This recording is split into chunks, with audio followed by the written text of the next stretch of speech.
Hotman Paris turut mengomentari tanggapan Ahok mantan Komisaris Utama Pertamina terkait kasus korupsi tata kelola minyak mentah di PT Pertamina. Sebelumnya, Ahok mengaku senang dimintai keterangan terkait kasus korupsi Pertamina hingga bersedia memberikan data-data yang dimilikinya kepada Kejaksaan Agung asalkan sidang kasus tersebut digelar terbuka. Hotman Paris mengatakan Ahok seharusnya mampu memecat sementara Direktur Utama PT Pertamina ketika mendeteksi adanya pelanggaran ketika masih menjabat sebagai Komisaris Utama dulunya. Menurutnya, Ahok sebagai seorang komisaris utama berhak melakukan pemeriksaan bila mencurigai adanya pelanggaran. Terlebih, pelanggaran tata kelola minyak mentah yang mana kejadiannya dikala Ahok masih menjabat sebagai komisaris utama Pertamina. Namun, Hotman Paris menyayangkan sikap Ahok yang justru mengundurkan diri sebagai komisaris utama Pertamina dengan tenangnya pada 2024. Terlebih, Ahok mengundurkan diri sebagai komisaris utama PT Pertamina yang dijabatnya sejak 2019 tanpa mengeluhkan apapun. Kini, Hotman Paris menilai Ahok justru ikut koar-koar terkait kasus korupsi tersebut seolah-olah dirinya seorang pahlawan dan suci. Padahal, Ahok sebagai komisaris utama PT Pertamina selama bertahun-tahun memiliki wewenang yang cukup besar. Hotman Paris pun menyarankan Ahok lebih baik diam daripada bertingkah seolah-olah pahlawan karena baru bersedia membeberkan buktinya setelah kasus tersebut mencuat. Nah, gimana nih menurut netizen yang terhormat? Silahkan berkomentar ya. Guys, kalian udah nonton belum podcast Ahok yang ini? Kalau belum, mending kalian tonton sekarang. Dan please, kepada Pak Presiden Prabowo, kasih Ahok jabatan. Ayolah Pak, soalnya kasus korupsi di Indonesia ini udah makin-makin aja nih kita lihat. Ternyata mereka ini korupsi berjamaah dan banyak pihak yang terlibat. Salah satunya ada petinggi dan orang kuat di pemerintahan. Nah loh, siapa itu? Waktu itu Ahok menjabat sebagai komut, itu pun dia gak bisa berbuat terlalu banyak karena atasannya ada main. Setiap dia mau melakukan pengecekan selalu dihalang-halangi. Bahkan waktu itu dia mau ngecek tangki ya kan, tiba-tiba besokannya tangkinya meledak anjir. Ada indikasi mereka itu mau menghilangkan barang bukti. Dan yang lebih membagongkannya lagi adalah ini sudah dilakukan secara turun-temurun. Jadi dari dulu itu mereka cuma gonta-ganti pemain aja. Dari sini gua ngerti kenapa Ahok itu sulit untuk masuk ke pemerintahan. Banyak banget orang yang mau menjatuhkan dia dan dia selalu diserang dengan isu agama. Lagi dan lagi agama. Ayo Pak, maju lagi. Pasti gua coblos sumpah. Tadinya aku pikir wah hebat ya Ahok, keren gitu kan ya.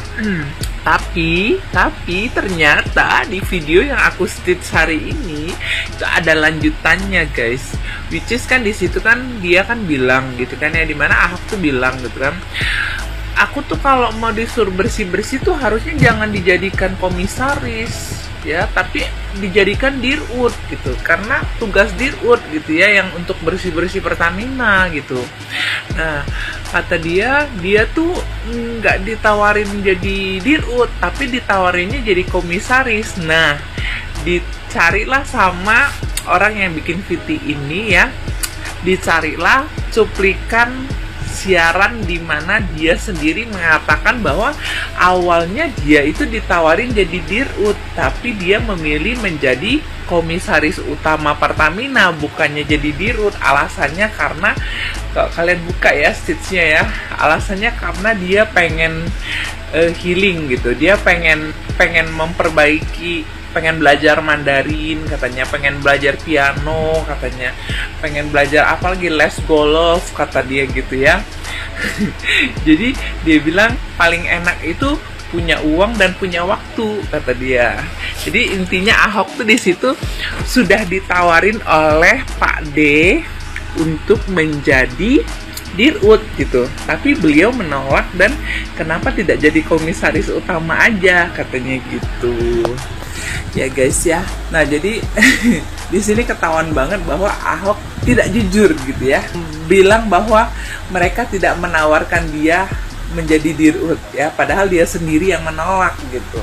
Ini telak banget sih ya. Kalau kalian kepo pengen lihat lebih detailnya gitu ya, cuplikan di mana Ahok sendiri bilang gitu ya bahwa dia itu tadinya ditawari sebagai dirut, tapi dia memilih untuk menjadi komut gitu ya, komisaris utama dengan berbagai alasan dia biar bisa having time with the money gitu ya, bisa menikmati uangnya gitu ya. Karena kalau jadi dirut kan kerjaannya banyak gitu ya, punya uang tapi nggak punya waktu gitu. Dia lebih milih menjadi komisaris utama biar bisa menikmati hidup, punya uang, punya waktu gitu. Nah, aku sendiri ya, terus sebagai pengamat waktu gitu ya, sebagai pengamat waktu, setelah aku lihat bayonya Ahok gitu, aku ngerti gitu kenapa dia tuh kali ini populer kembali dan menjadi target dan diserang oleh netizen gitu. Nah guys, kalau kalian lari ke bayonya Ahok gitu ya, beliau itu kelahiran tahun 66, tahun 66, which is adalah kuda api. Dan tahun depan juga tahun kuda api guys ya, bakalan seru ini ya. Kali ini kan, saat ini kan tahun 2025 dan 2026 itu juga adalah tahun kuda api. Dan Ahok kebetulan juga adalah show kuda api juga. Jadi mari kita lihat ya, di tahun ini tuh bener-bener Ahok itu akan diserang, tapi akankah dia jatuh dan tumbang ataukah dia malah bangkit lebih bersinar? Karena memang usia yang ada 9-nya itu, kita itu memang akan dihadapkan dengan lawan-lawan yang seolah datang dari mana saja, datang dari segala penjuru gitu ya.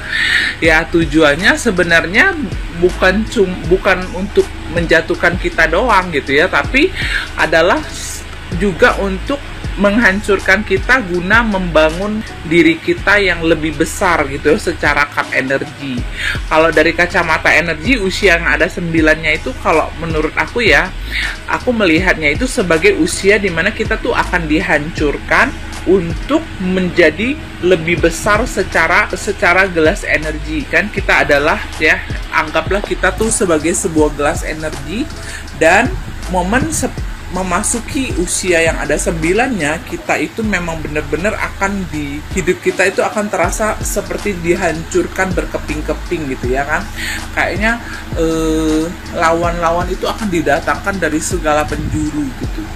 Nah sebenarnya tujuannya adalah untuk mendewasakan kita atau memperbesar cup energi kita gitu, agar kehidupan kita lebih baik lagi, lebih bermanfaat bagi banyak orang.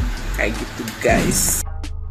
Mana nih mahasiswa-mahasiswa yang kemarin teriak di jalan, Indonesia gelap, Indonesia gelap, sampai ada ngatain Pak Prabowo dengan hewan berkaki 4. Mana suara kalian sekarang? Ini nih, korupsi 190 triliun udah gawat darurat per tahun lagi. Ayo, ini waktunya demo perampasan aset. Demo terus, jangan berhenti sampai undang-undangnya disahkan, digolkan oleh DPR. Mana suara kalian? Kalau perlu, demo juga dorong aturan undang-undang untuk hukum mati para koruptor, biar jerah dia, biar nggak ada lagi koruptor di negeri ini. Nah, tambah satu lagi, demo pemerintah untuk berantas judul-judul itu. Itu yang membuat Indonesia gelap.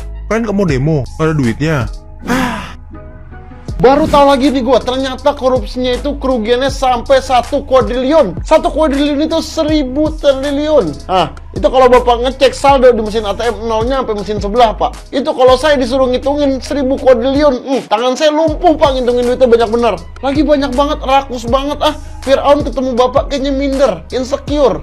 Ada yang lebih senior nih daripada gua, kata Fir'aun begitu. Karena ada yang ngalahin dia rakusnya. Bahkan Fir'aun ketemu bapak, cium tangan Fir'aunnya. Emang bapak nggak takut ah masuk neraka terus nerakanya dikasih Pertamax turbo, kenceng-kenceng, menyala tuh api tuh pak. Terus malaikat sebelum nyiksa ngomong, Pak maaf dimulai dari nol ya.